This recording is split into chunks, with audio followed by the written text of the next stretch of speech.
The malloc function is the function required when you need to request memory from the operating system. You call malloc and you say to the operating system, I would like a certain number of bytes, please. The operating system will, if it can, give you those bytes, or at least it will set aside those bytes as being reserved for use by you and give you the address of the memory area that is set aside for that. Malloc is short for memory allocate, and it's one of the standard C library functions. This is how it looks. First of all, you must hash include stdlib.h. That contains the prototype for malloc. It also contains the prototype for several other dynamic memory functions. Anyway, somewhere in your main or somewhere you must then declare a pointer to something. A pointer to what? Well, it could be a pointer to anything. It depends on how you're going to view the memory when you receive it. You might say, well, I'd like to now dynamically create a floating point number. In other words, you're going to use the memory that you get. Hopefully you'll get enough memory to use as a floating point number. So you'll need, if it was a double, I guess you'd need 8 bytes. So you've got to ask the operating system for 8 bytes, and then you're going to treat that memory as if it were a double. In other words, you're going to write double-like information into it. And if that's what you're going to do, then you might say to yourself, well, the pointer that I create to point to that memory, I'm going to call it a pointer to a double. If you wanted that memory that you created to be an integer or even several integers, and we'll get to that in a minute, how it can possibly be several integers, then you would say that the pointer that you create is a pointer to an integer. And then it's easy. Then you just say, well, in this example I've got on the screen in front of me, I'd like 100 bytes, please. And malloc will go and get those 100 bytes, and it will put them in a memory area for you and give you the address of that memory area, which you should then assign to the pointer variable that you've created. Note that the variable called pointer, the actual pointer variable itself, is a stack variable usually, or it could be even a static variable.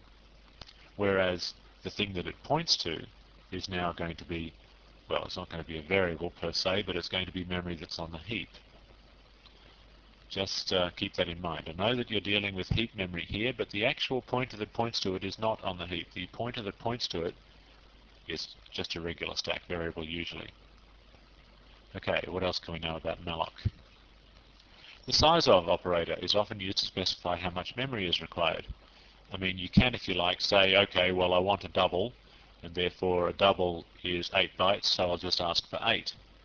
Well, a double is 8 bytes, but what if it changed one day? Or what if you had a compiler or an operating system that treated a double differently?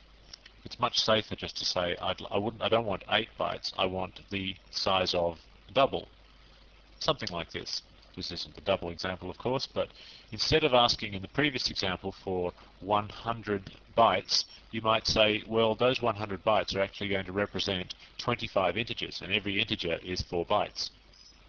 That's what I want to use those 100 bytes for. So you can make that more obvious to anybody reading your code. It'll be exactly the same to the compiler, but to people reading your code, the code that I've got now in front of you says very clearly that you want 25 integers. Now this is extremely important, extremely important.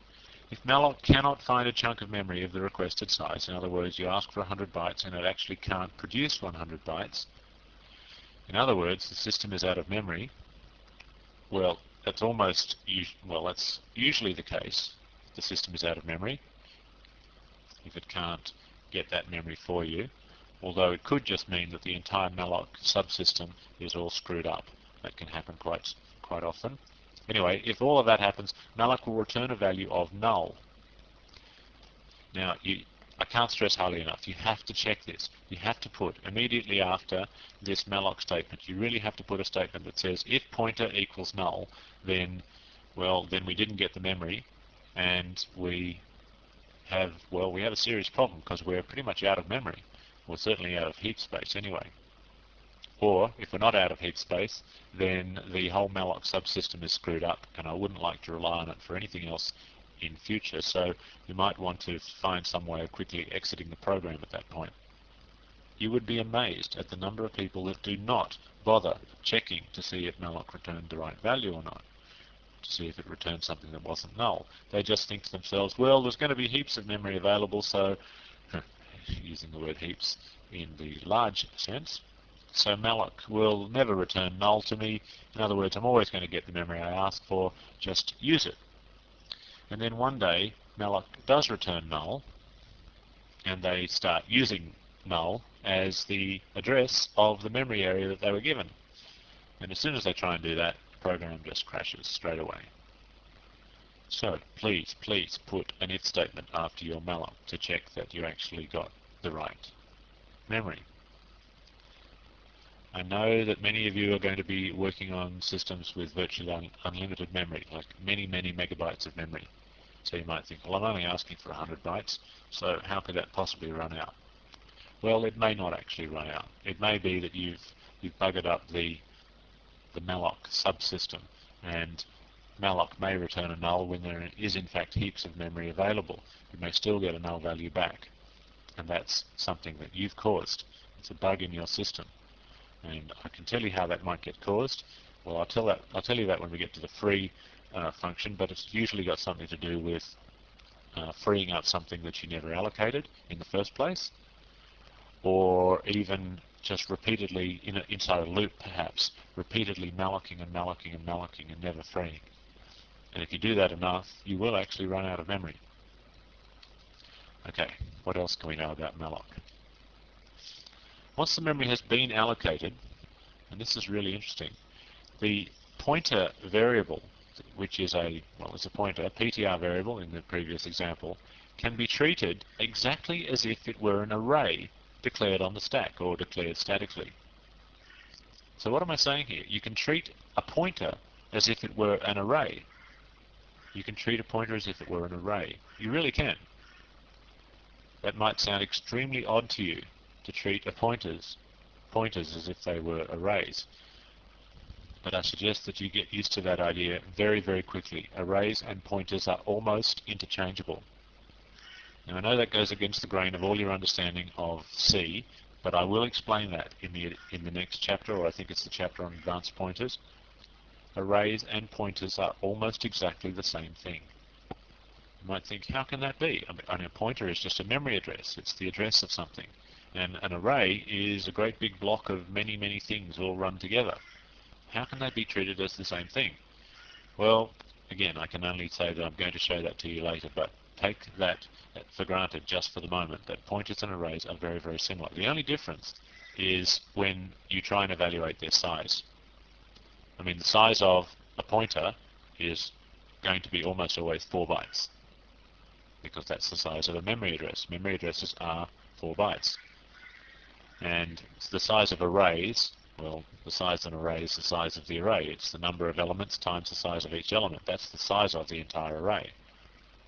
But now, I want to stress to you that that is the only difference between pointers and arrays. That and the fact that you don't actually have to initialize an array, but you do have to initialize a pointer. You must set the pointer to point to something. Anyway, I'm mentioning all that now in the dynamic memory section because I want you to be careful. Some of you might be tempted to use size of pointer. Let's say you allocate 100 bytes using malloc, and you set pointer to point to that. The temptation might be to think that the size of pointer, the size of operator, is now going to return 100 because pointer is pointed to something that is 100 bytes. That is not the case. The size of pointer, or size of PTR in this case, will always be 4 bytes, no matter how big the thing it's pointing to is. You really have to know that.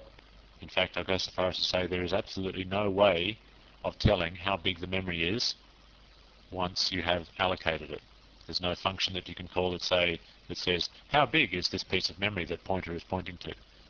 A function like that does simply not exist. You have to keep track of it yourself. That's quite important. Anyway, let's now go and look at some examples using malloc.